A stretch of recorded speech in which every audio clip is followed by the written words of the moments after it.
in the beginning was the end. From the start of his campaign, Sanders understood the role assigned to him. He abandoned his long-standing pretense of being a political independent and pledged to remain within the framework of the Democratic Party regardless of the outcome of the contest for the nomination. Throughout the Sanders campaign, the Socialist Equality Party has welcomed the broad shift to the left that it revealed in the thinking of millions of working people and youth, while warning that the Vermont senator would inevitably disappoint his supporters.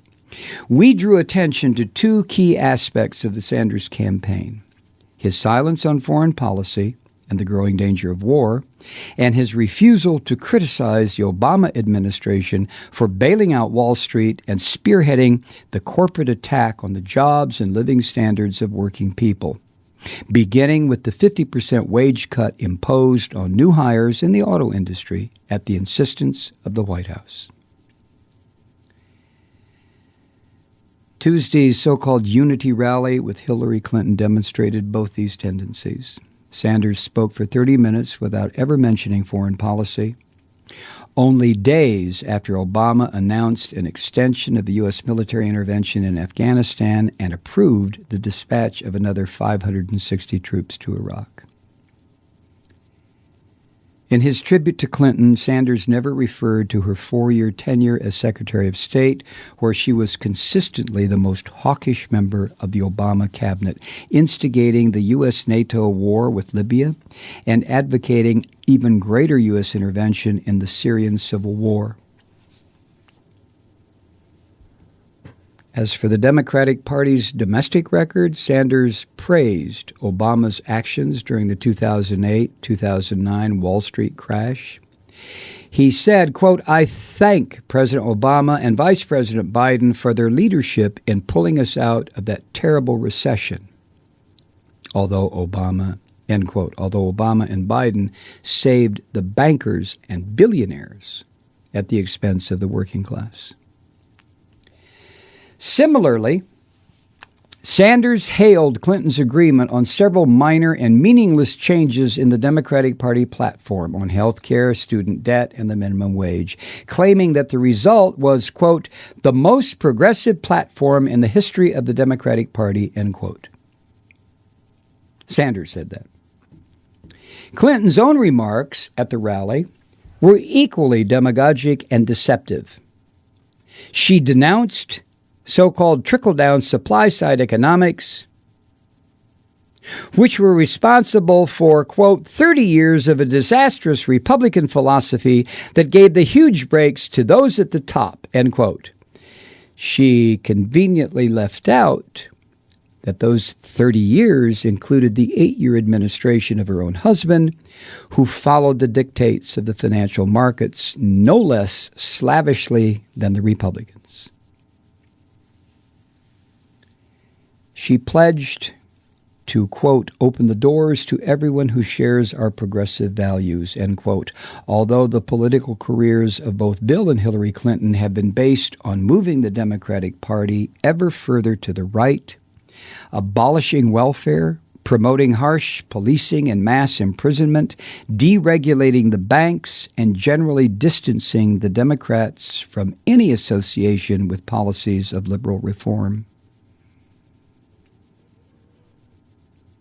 In his remarks Tuesday in New Hampshire, Sanders declared that his campaign would continue in the form of an all-out effort to elect Hillary Clinton president and elect Democratic majorities in the House and the Senate.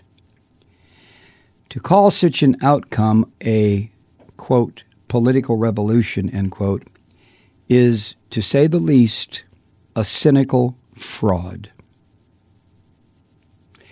The Democratic Party is, like the Republican Party, an instrument of the financial aristocracy that rules America. While the Republican Party generally expresses the ruling class's appetite for wealth and power in its most unrestrained form, the Democratic Party has long served as the principal vehicle for neutralizing any challenge to the corporate elite from below.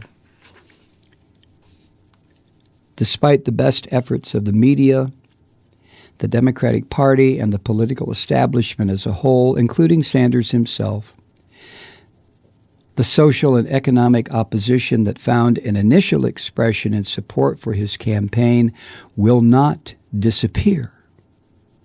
Whoever wins in November will oversee a society riven by social conflict and will implement deeply unpopular policies, including a sharp expansion of war abroad and the attack on the working class at home.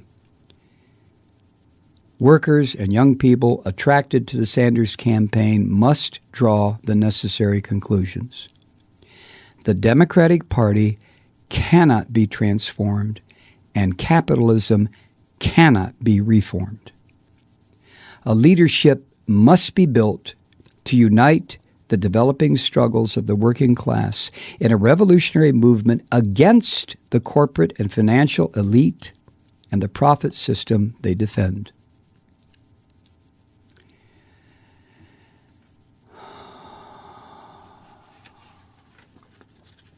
It's written by Patrick Martin for the World Socialist website. So that's my confession. I usually don't confess anything. I didn't do it. But I have to confess my feelings about what I see as the Sanders campaign capitulation to the power elite in this country. And the power elite, you know who it includes. The warmongers, the capitalist fucks, the liars in media, the distorters, the polluters. Let me ask you something, truth seeker.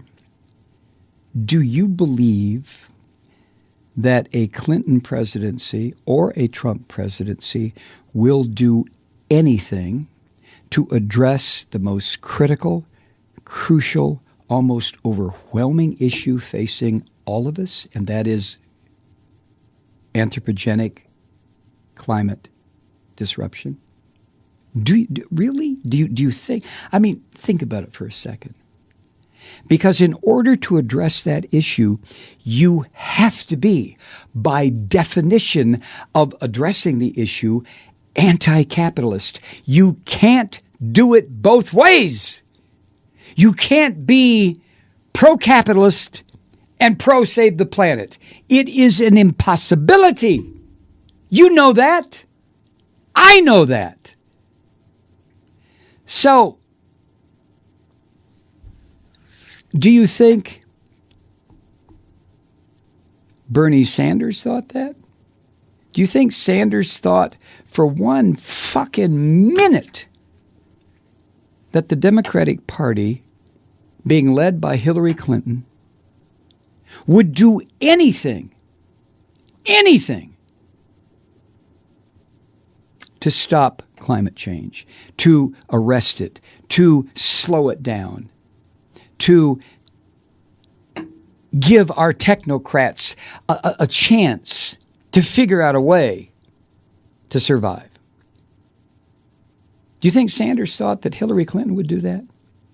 If you do think Sanders thought that, you don't know what the fuck you're talking about. Sanders knows. That's the thing about the Sanders campaign. He knows. He's not a bullshitter until Tuesday.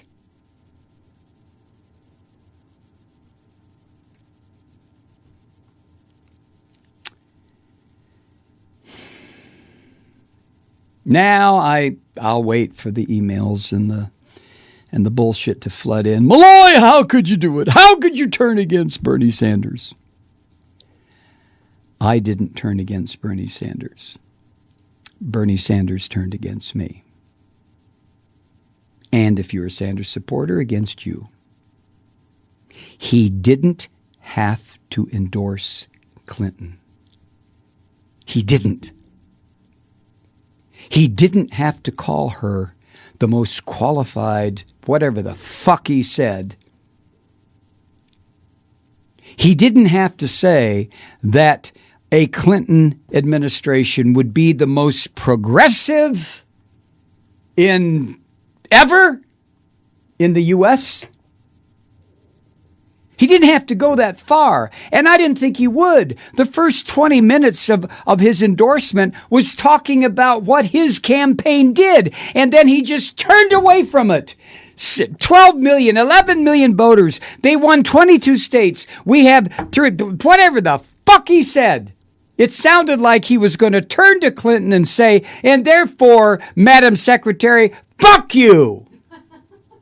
Fuck you. I'm going to run with Jill Stein. Fuck you. That's what I thought he was going to do. So did Kathy. We're sitting there going, oh shit, this is really going to be something. This is going to be one of those moments that you'll talk about 30 years. I was watching when Sanders turned to Clinton and said, fuck you, and decided to run on the Green Party ticket. I was there. I saw it. No, you weren't, because it didn't happen.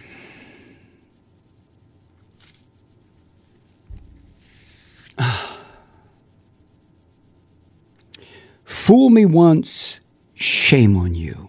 Fool me twice, fuck it.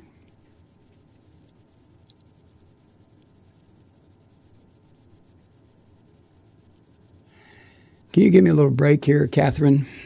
If you got some music, I just need to take about 40 deep breaths and eat a handful of Valium and go smoke a joint, and then I'll be right back. You what? I don't have that much music. I can do it very quickly. Boom.